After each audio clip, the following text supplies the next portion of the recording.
those of you at the back, if you're here tonight and you're just happy, you don't know for what reason you are happy, but you are happy, let me hear you say, yeah, yeah. Those of you on this side, if you're happy, let me hear you say, yeah, yeah. Yeah, yeah. Brother over there ain't say yeah, yeah yet. But tonight I just want to let you know, first of all, that I am married. I am happily married. That means that I have a script to remember. So pray for me, because depending on how well I remember and execute that script will determine whether or not I will get licks. Right? And I'm not afraid to say tonight that I just get licks. Yeah, I just get licks. My wife does beat. Right? I'm not afraid to say it like some married men would, but we just get licks. All married men just get licks.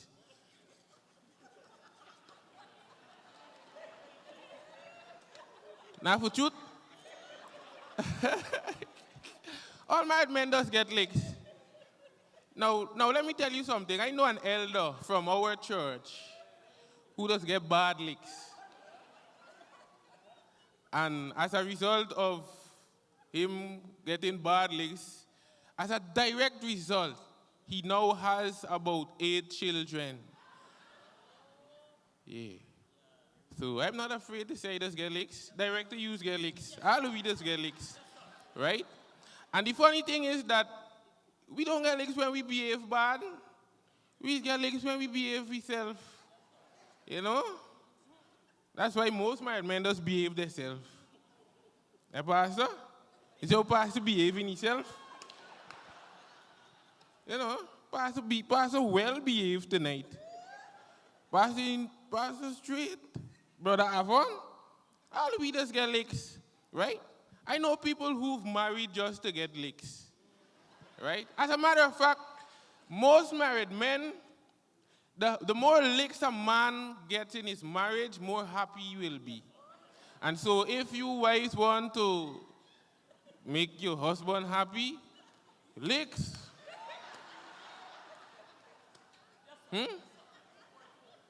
Licks. Now, let me ask you a question. You know anybody who recently married? You know why? Licks. As a matter of fact, I just do things for get licks. Clean the house, clean the yard, wash wares, cook food. Pastor, you don't cook? Licks. All we just get licks as married men. But for those of you who are not yet married, no licks for you. No licks for you. And the reason why I'm saying this because I try that, even though I'm expected to be a bit humorous pastor, director, there must still be a message left behind it. Amen? So if you get the message, say amen. But originally, I'm a barber. I just cut hair. That's what I do, right? As a matter of fact, I'm specialized. I'm specialized in 3 areas. I'm specialized in bring back, upliftment, and restoration of good looks.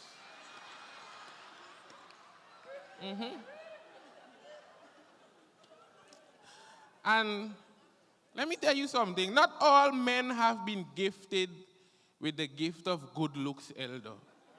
And that is fair, that is fair. And if you're not gifted with good looks, nothing is wrong. I'm not gifted with good looks. But, however, a good haircut could provide some cover and make you look good. That's why I highly recommend that, if you're looking to be attractive, then you need to visit the barber more often. You wife, you girlfriend, encourage your partner to visit the barber. You know what I mean? Yeah, that's what I do. I'm specialized in bring back. Now, let me tell you a little about bring back. There are some men who,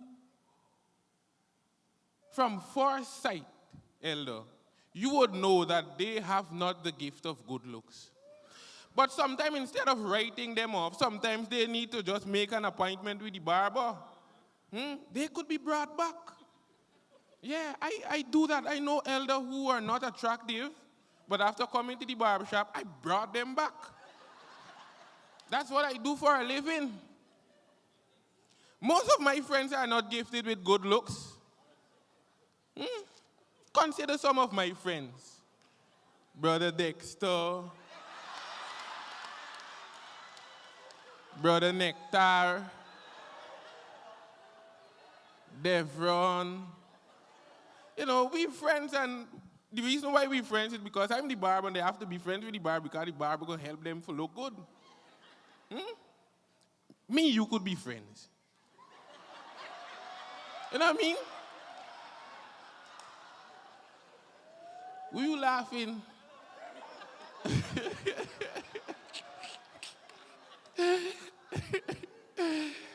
Bro, me, you could be friends. You know what I mean? Nothing is wrong. You know, sometimes all you need is just a good haircut, and you could be brought back. I'm specialized also in upliftment.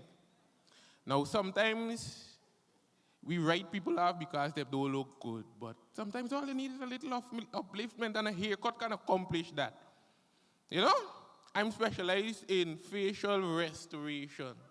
Yeah, restoration of good looks, all by a simple haircut. And so if I were you, I would visit the barber more often. And I'm not here to promote my business. I'm not here to tell you to come to 511 Moko Housing Scheme, where my barbershop is located. I'm not here to promote my business. 625-4267 is my number.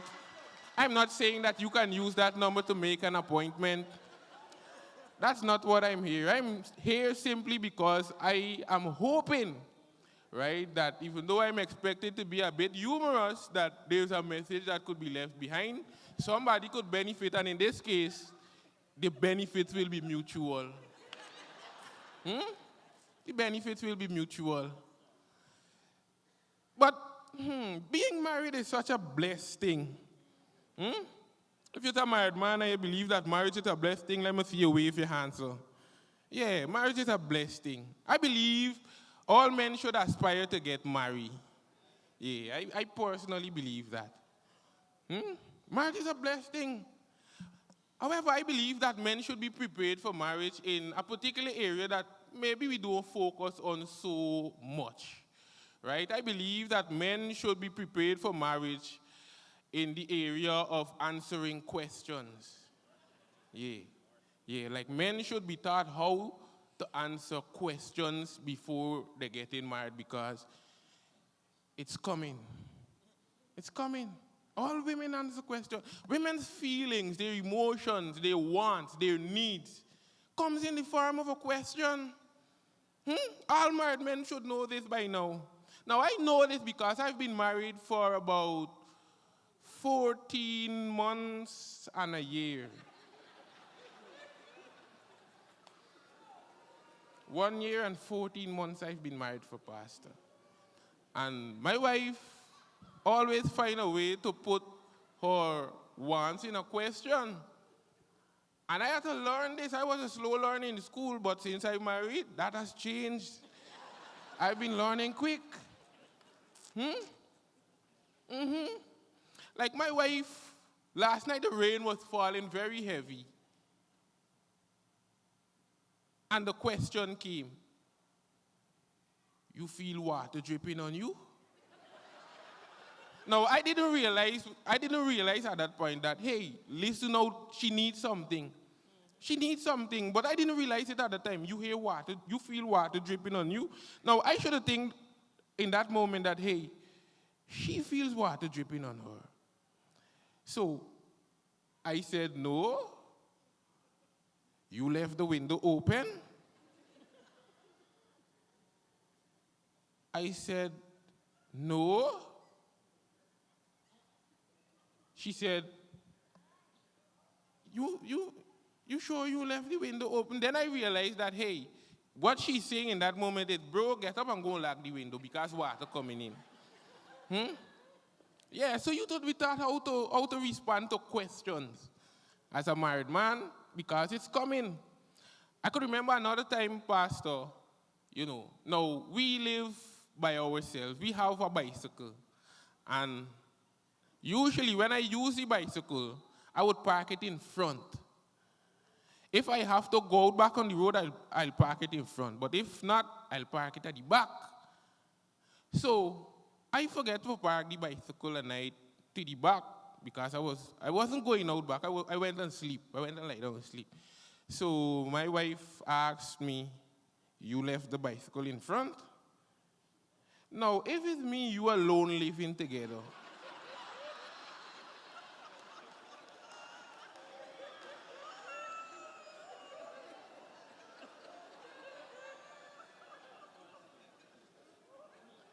You didn't ride the bicycle. Who else?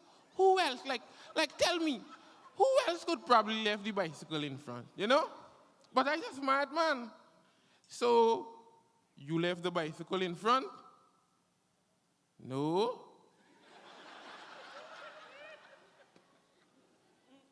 She said, "You going back out on the road?"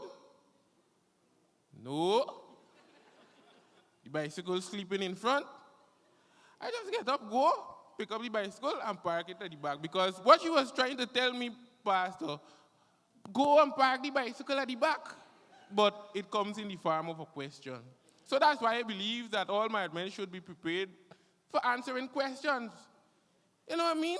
Everything a woman wants, she puts it in the form of the question. And depending on how well you're able to answer her question will determine, as a married man, how much licks you're going to get.